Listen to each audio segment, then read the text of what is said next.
मोसाहारिनि dad बडिखौनो नायनानै फैदो आरो जिथु ड्रेसाव फैदो बेफोरनि माबाखौ आं मोनजोबनानै आं नागिरना फैदो इयाव आंनो नांगौ दा डेड बडि आंनो नांगौ मैया इसोर दिहुनना होनांगोन जों मैयानिफ्रायनो खारथिंनानै दासिमबो जोंनो माबाना होआखै इसोरा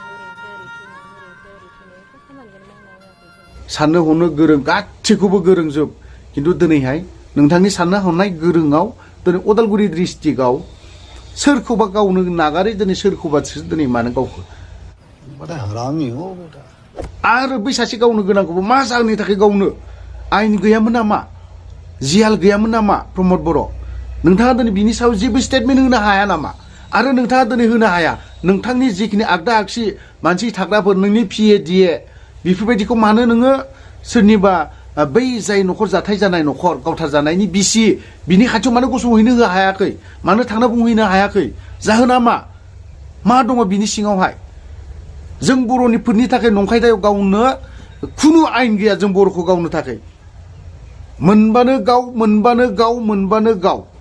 बिदि जानानैसो दङ बुरा लगता है भाई आप लोग भी जानते हो दानिल' नङा बे नंखायदायाव गावबाय थाग्राया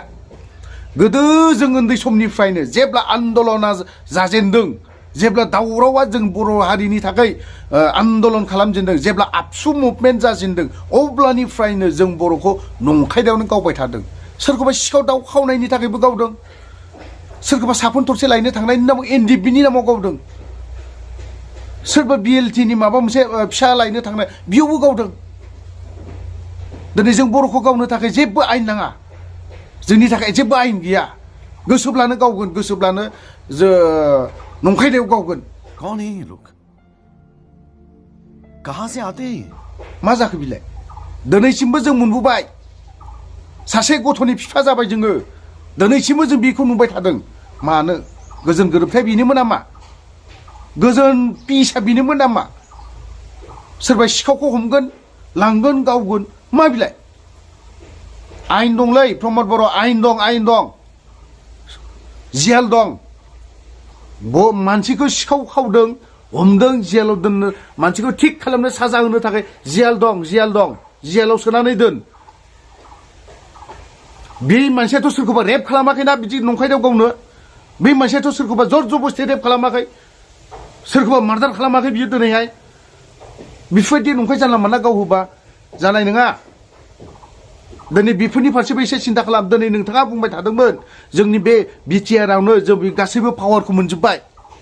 जोंनि बे BTR आव गोसो जायोब्ला SP खौ ट्रान्सफार खालामनो हायो गोसो जायोब्ला दिनै DC खौ ट्रान्सफार खालामनो दाना उदालगुरिनि SP खौ एडिशनेल SP खौ खालामना लादो नोङो दिनैहाय हायोना हाया नायथारगोन जोङो रायजो राजाफ्रा नुथारगोन नोंखौ हायोबा खालामनानै ला दिनै सोरबा सासेखौ दिनै हाबा जानाय बा बिथाङा जाय आइजोआ दिनै जेरैबायदि बाथ्रा बुंदों गावनि फिसायखौ आगान नुब्लाबो सिनायो गावनि फिसायनि आगानखौ नुब्लानो गस्लाखौ नुनायाव सिनायदों होनबा दिनै नोंथाङा बेखौ मा हिसाबाव दिनै पुलिसफ्रा आयेनखौ दिनै बिथांमोनखौ मा हिसाबाव गावखौ बिसो खोथाया जोंनि बर'फोरा दिनै सोरबा सासे थैयोब्ला 10 जनसो खहा जायोलै नोंथाङा बेफोरबायदिखौ जानला मोनला खालामनो होनाङा आं सानो नोंथां प्रमद बर'आ नोंथांनि प्रमद बर'आ दिनै नोंथाङा पावारखौल' बिराद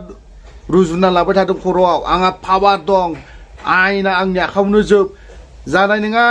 प्रमद बर' 5 बोसोर एबा सानबाल' नोंनि बे पावारा मोनथिबाय बिनि उनाव जलदब गोग्लैगोन खत्म बाय बाय टाटा गुड बाय गया हयतोबा 2025 आवनो नोङो जेननोबो हागौ सिद्दा बाथ्रा बेफोरो फेजेनाबो दोननोबो गोनां जागोन नोंखौ बेफोरबायदि जुदि नोंथाङा खालामबाय थायोब्ला नों मालाबाबो देरहाया समझ रहे हो ना आनकि नोंनि UPPL नि सोद्रोमाफ्रानो नोंनि जिखिनि सासन नोंनि बे जे डमिनेट खालामनाय बेखौ मोजां मोनबावाखै नोंनि UPPL नि मानसिफोरजोंनो आं लोगो दङ आंनि गोबां लोगोफोर दं UPPL नि मानसिफोरजोंनो आं थाफायो जाफायो आं मोनथियो UPPL नि मानसिफोरजोंनो आं थाफायो खुनु दिन बिथांमोननि खोथाखौ सेनो थाखाय जों सोमावसाराखै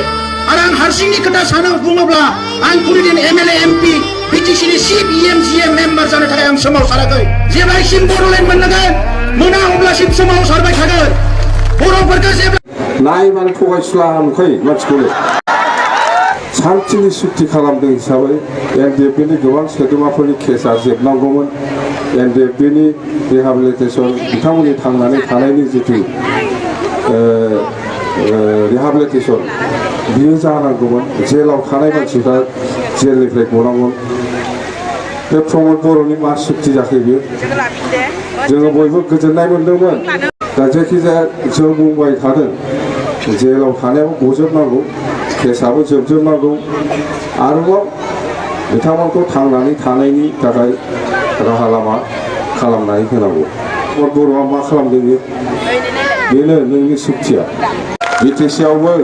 BTCआवबो BPFआनो आरोबाव गोदानै सरकार दाफिनगोन मिथिबाय BTCआवबो BPFआनो सरकार दाफिनगोन बे बावला बे इलेक्सनबो जोबग्रोथों बे प्रमदआ मा थाखा थगायनानै जागासिनो दङ थगायनानै रायजोफोरखौ सोरलाब सोरलाब जाफिनगोन बियो दालाय मानो थेबगां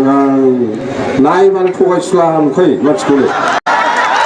बेनो नामा प्रमद बर' नोंनि सान्थि सुक्ति खालामनानै फैनानै जोंनि BTCआव आरो खुनु दिन बेबायदि गावजों गाव नांलाय खमलाय कनफ्लिक्ट कनस्पाइरेसि जानाय बेबायदि फेक इनकाउन्टार जानाय बेफोरबायदिया जानाय नंलिया होननानै प्रमद बर'आ बुंदोंमोन बुरा लगता है भाई आप लोग भी जानते हो बेनो नामा नोंनि फिसे कोडा व्हाट इज फिसे कोड मिस्टार प्रमद बर' दिनै फिसे कोड जाबायब्ला दिनै फिसे कोड जानानैबो दिनै